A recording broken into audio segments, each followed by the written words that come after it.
सीधा रुख कर लेंगे पंचकूला का, जहां गौ सेवा सम्मान समारोह में शिरकत करने पहुंचे हैं मुख्यमंत्री नायब सिंह सैनी। संबोधित कर रहे हैं, क्या कुछ कह रहे हैं सुनवा देते हैं आपको। है हमारी गौशाला में वो इंफ्रास्ट्रक्चर खड़ा होना चाहिए। गौ माता के लिए राशन की बात है, उसके चारे की बात है, भी उसका चारा वो उन तक पहुंचना चाहिए। इस चारे के लेकर के भी मैं तो देखता हूं हमारे ऐसे लोग हैं, जब फसल कटता है स्पेशल अपने खेतों से हमारा किसान, चाहे वो भूसा है चाहे पराली है, जब फसल कटता है तो अलग से एक ट्राली दो ट्राली जितनी श्रद्धा उसकी होती है स्वयं खेत से काट करके गौशाला तक पहुंचाने का काम करता है।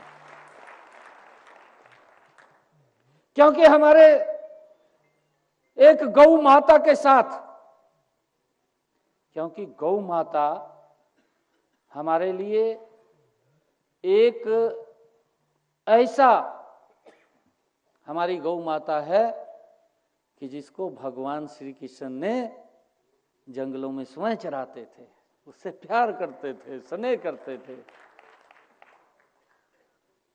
और हम देखते हैं कि गौ माता एक भी चीज उसकी व्यर्थ नहीं है। अगर हम ये कहें गौ माता का कोई भी आप चीज ले लीजिए, अगर वो सांस भी बाहर छोड़ रही है उससे भी वातावरण शुद्ध हो रहा है। आपके वहां पर हर चीज उसकी इस मानवता के लिए, इस वातावरण के लिए शुद्ध करने में उसकी बड़ी भूमिका है। हमने लोगों से भी अपील किया था, हमने ये कहा था पीछे कि कोई भी व्यक्ति गौ माता को बेसहारा मत छोड़िए। घर में हमारी तो संस्कृति का आधार था, एक भी घर ऐसा नहीं होता था जिस घर के अंदर गौ माता नहीं होती थी। अभी उसकी चर्चा भी की गई है मंच के ऊपर से। यह कहा गया है कि गौ माता के लिए सुबह जब पहली रोटी अगर परिवार के अंदर तवे के ऊपर आती थी तो पहली रोटी वो गौ माता के लिए होती थी। ये हमारे संस्कार हैं, हमारी ये संस्कृति का आधार है। हम उसके अंदर मजबूती से इसको आगे बढ़ाने के लिए लगे हुए हैं। हमने बहुत सारे ऐसे कार्य भी हैं जो पिछले दिनों किए थे। मैंने यहां पर आप लोगों के बीच में कुछ घोषणाएं की थी और उन घोषणाओं को अमली जामा आज वो पहनाया गया है। आज मुझे खुशी है, आज हमने यहां पर, अगर हम देखते हैं पिछला रिकॉर्ड देखते हैं, देखिए हमें मालूम भी होना चाहिए कि सरकार किस गति से काम कर रही है, किस तरीके से सहयोग कर रही है।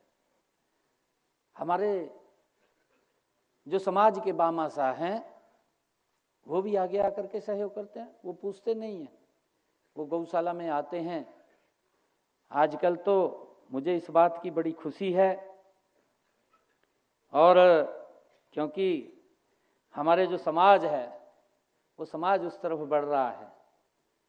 आज हमारे बच्चे का जन्मदिन होता है तो परिवार के लोग गौशाला में गौ माता के पास चारा डालने के लिए आते हैं। आज हमारे माता पिता का जन्मदिन होता है तो हमारे परिवार के लोग गौशाला में आते हैं, गौ माता के पास शीश नवाने के लिए आते हैं। यही हमारी संस्कृति थी, और वो संस्कृति आप सबके सहयोग से, आप सबके आशीर्वाद से, हमारे परम श्रद्धे स्वामी ज्ञानानंद जी महाराज जो इस क्षेत्र के अंदर मजबूती से काम कर रहे हैं, उनके सहयोग आशीर्वाद से आज ये वातावरण बदल रहा है, फिर हम उसी दिशा के अंदर बढ़ रहे हैं और हमें ये खुशी है। आज परिवार में अगर हमारा बड़ा बुजुर्ग चला जाता है तो परिवार के लोग तब भी सबसे पहले कुछ न कुछ हिस्सेदारी और गौ माता के लिए ही बाहर निकालते हैं। ये बड़ी खुशी की बात है और मैं आप लोगों को बताना चाहता हूं, ये 2014-15 की मैं बात कर रहा हूं। मैं इसलिए आप लोगों को बता रहा हूं कि सरकार कितनी गति से गौ माता की चिंता करते हुए, उसको सुरक्षित करते हुए आप सबके आशीर्वाद सहयोग से कितनी गति से आप लोगों का सहयोग कर रही है। अगर हम 2014-15 की बात करें, हरियाणा के अंदर गौशालाओं के लिए, गौ सेवा आयोग के लिए मात्र 2 करोड़ रुपए का बजट था। हमारे सिंगला जी, अपना हरिओम तायल जी बैठे हैं।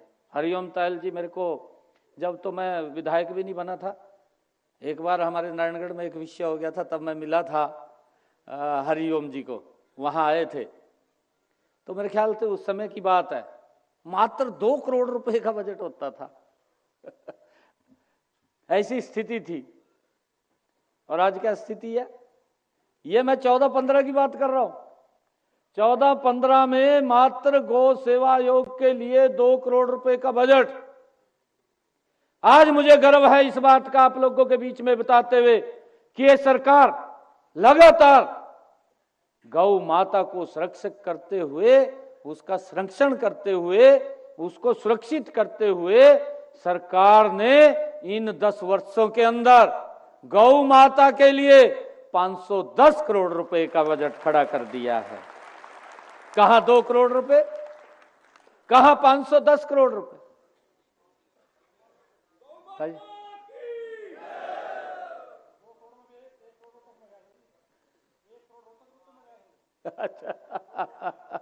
चलो ये तो मैं बात नहीं कहता। और मैं आप लोगों को बात बताना चाहूंगा कि 2014 तक हरियाणा प्रदेश में मात्र 215 गौशालाएं पंजीकृत थी। मात्र 215, ये हमें ध्यान रहना चाहिए। और उन गौशालाओं के अंदर 1,74,000 गोवंश था। क्यों हरिओम जी, ठीक है ना? आपके पास रिकॉर्ड था। और आज इन 10 वर्षों के अंदर हरियाणा प्रदेश में 683 गौशालाएं पंजीकृत हैं और 683 गौशालाओं में 4,50,000 हमारा गोवंश है। देखिए, लोग इस प्रकार का दुष्प्रचार करते हैं और कहते हैं, कहा जी व्यवस्था धीरे धीरे करके खड़ी कर रहे हैं।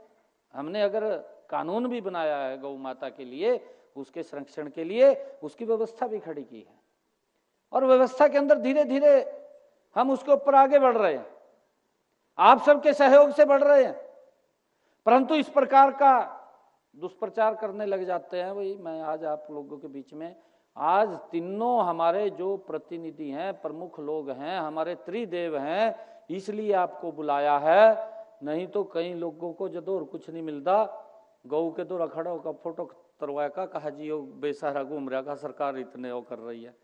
मैं आपसे ये आग्रह करने के लिए आया हूं कि इस प्रकार की बात सुनने को या देखने को न मिले। जिस प्रकार से हरियाणा के अंदर हमने सड़क को खड्डा मुक्त किया था, हम ये संकल्प लेकर के जाएं, ये हमारी जिम्मेवारी है और हमारा ये त्रिदेव है, इस त्रिदेव की जिम्मेवारी है कि एक भी गौवंश वो सड़क के ऊपर दिखाई ना दे, वो गौशाला के अंदर रहे।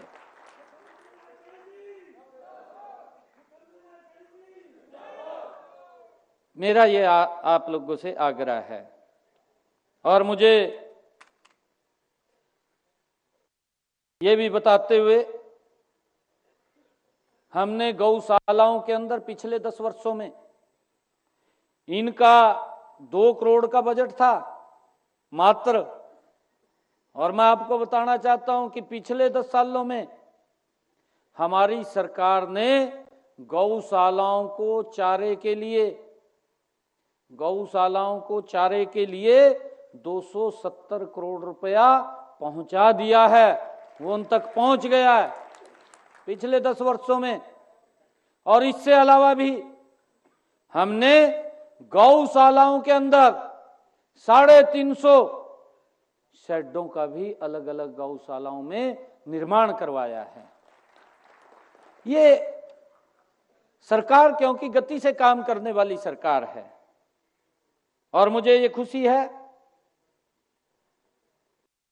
कि इसी वित्त वर्ष के अंदर, इसी साल के अंदर की बात कर रहा हूं मैं, इस साल के अंदर अगर हम देखें, इस साल के अंदर हमारी सरकार ने 608 गौशालाओं को चारे के लिए लगभग 66 करोड़ रुपया उन तक पहुंचाने का काम हमारी सरकार ने किया है।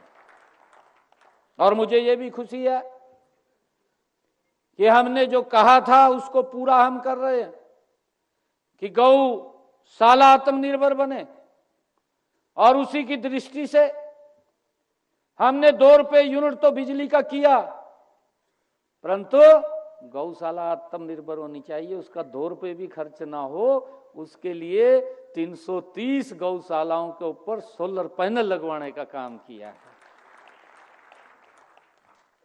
सोलर प्लांट लगे हैं, और जितने बच गए अब आगे गति से लगाने का काम करेंगे। हर गौशाला को आत्मनिर्भर करने का काम ये हमारी सरकार ये कर रही है। हमने पिछले दिनों ये भी निर्णय किया था कि गौशाला के लिए अगर रजिस्ट्री हम कराते थे तो उसके ऊपर 1% का हमें सरचार्ज देना पड़ता था, उसके ऊपर रजिस्ट्री के लगता था, परंतु हमने जो स्टैंप ड्यूटी 1% लगती थी, हमने पिछले दिनों निर्णय किया कि अगर कोई गौशाला के लिए जमीन लेती है तो उसकी स्टैंप ड्यूटी 0 हो जाएगी, कोई पैसा नहीं लगेगा। यह भी निर्णय हमने पिछले दिनों किया, जिसका आज इसका लाभ मिल रहा है। आज कोई पैसा नहीं लग रहा है। हमने आज भी आप लोगों के सामने है जो हमने पिछले दिनों कहा था, आज गौशालाओं के लिए 216 करोड़ और 25 लाख रुपया आज भी चारे के लिए बटन दबा करके जारी किया है।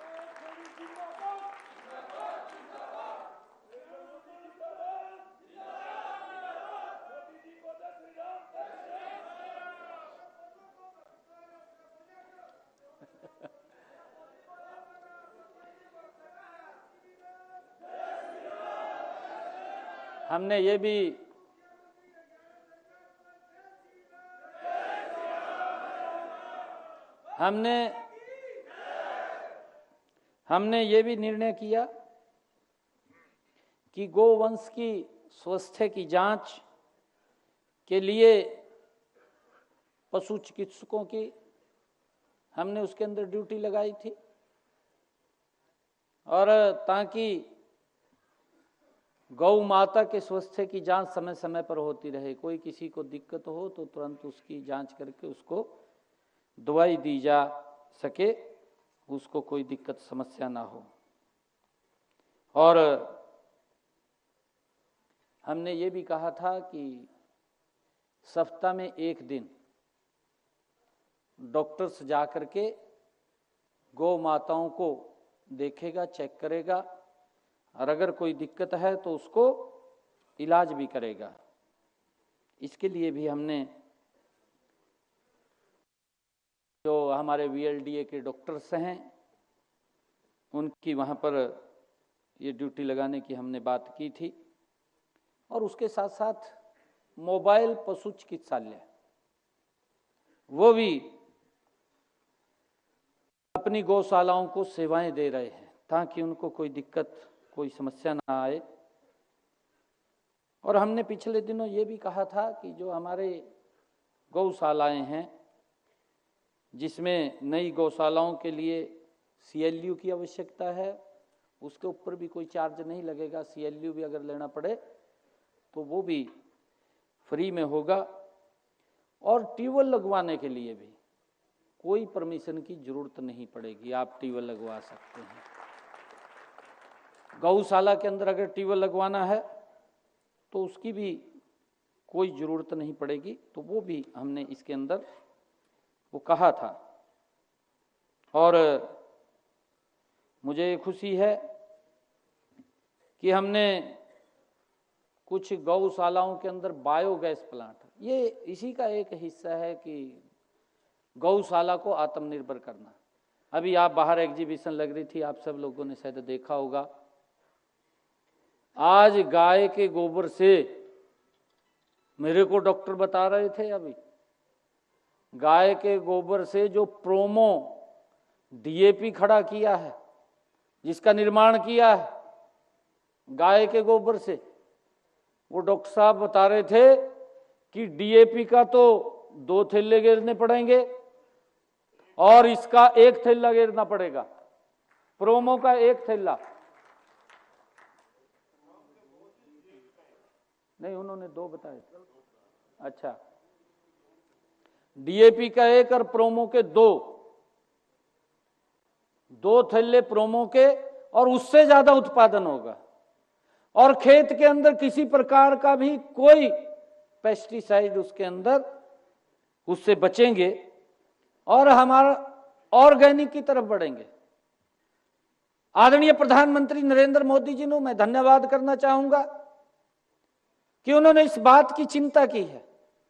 और मैं आप लोगों से, क्योंकि हमारे सभी गौ सेवक यहाँ पर बैठे हैं, गौ भक्त यहाँ पर बैठे हैं, आप लोग क्योंकि किसान के साथ डायरेक्ट जुड़े हुए हैं, क्योंकि किसान का एक ये बड़ा महत्वपूर्ण, गौ माता उसके घर में भी होती है और गौशाला के अंदर भी सेवाएं देने के लिए हमारा किसान जाता है, चारे की व्यवस्था करता है, उसके कोई और आवश्यकता पड़ती है उसकी व्यवस्था करता है। हमारे और भामाशाह हैं, वो भी वहाँ पर जाते हैं। परंतु मैं आप लोगों से आज ये भी आग्रह करूँगा कि किसानों को इसलिए भी हम सब प्रेरित करें, उनको कहें कि वह प्राकृतिक खेती की तरफ बढ़े। कहते हैं, और मुझे ये कहते हुए कि प्राकृतिक खेती के अंदर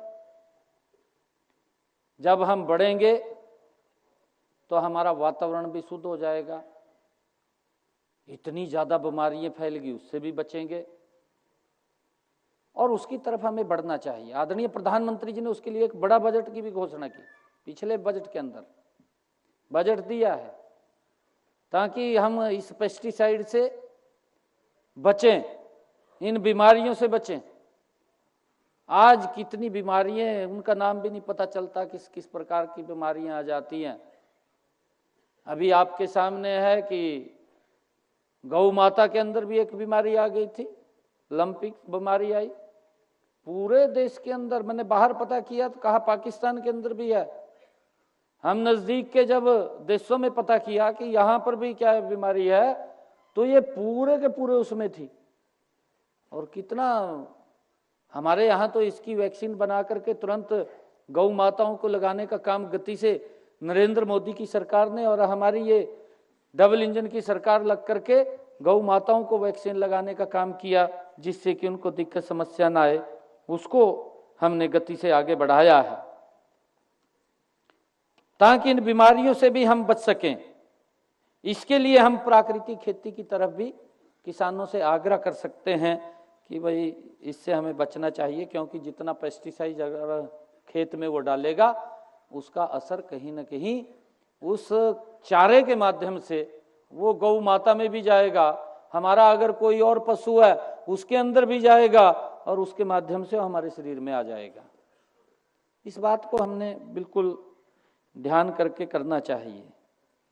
और हमने पिछले दिनों ये भी एक निर्णय किया था, आज वो सार्थक रूप ले लिया है कि जो हमारा बेसहारा गौवंश है, गौ माता है, सड़कों के ऊपर है, हमने उसके लिए भी अधिकारियों को कहा कि इसकी भी ध्यान करिए। अगर कोई छोड़ता है उसको समझाइए भी मत छोड़िए, अगर छोड़ेगा तो और आपने उसको पकड़ करके गौशाला में ले गए, फिर वो आपके पास आता है, भाई मेरी गौ थी ये, तो आप उसको ले आए, भाई आप कहते ले तो जाइए पर दोबारा ना छोड़िए, 5,000 रुपए की पर्ची काट का कहते यहाँ रख दे।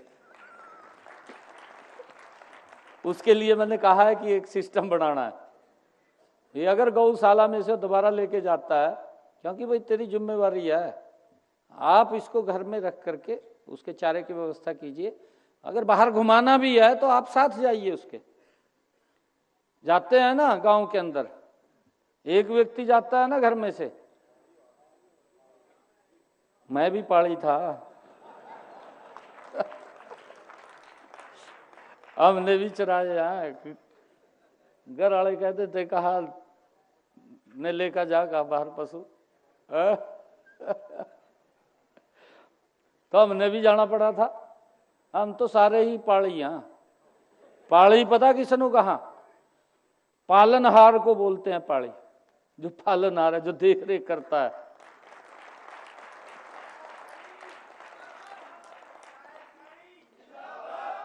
भगवान श्री कृष्ण भी पाली थे थे या नहीं थे?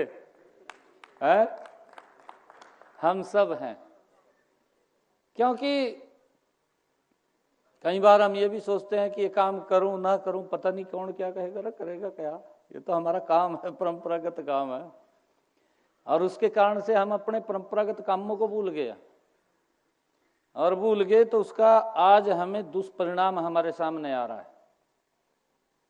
परंपरागत काम हमारे वो जिंदा रहने चाहिए, आगे बढ़ने चाहिए। उसको लेकर के भी जो परंपरागत हमारे गांव के काम थे, सरकार उनको भी आगे बढ़ाने का काम कर रही है। हमने पिछले दिन निर्णय किया था कि जो हमारा बेसहारा गौवंश है, नंदी है, तो उसके लिए 800 रुपया, गाय के लिए 600 रुपया और बछड़ा बछड़ी के लिए 300 रुपया पकड़ करके लाएंगे। तो वहाँ उसको गौशाला में जब उसको छोड़ेंगे तो उसका देने का काम हम करेंगे। ये निर्णय हमने किया था, और उसको लेकर के ये जो त्रिदेव हमारा आज बैठा है, आप एक मिशन मोड के अंदर जा करके इसको पूर्ण करने का काम करेंगे। बाकी की व्यवस्थाएं हम अपने आप करते रहेंगे। हमने चारे के लिए आज हमने इसके बारे में भी कहा है कि गौ माता को चारे की दिक्कत ना आए, और उसके लिए मैंने कल भी बात किया था कि जो हमारी गौ चरांद की भूमि है,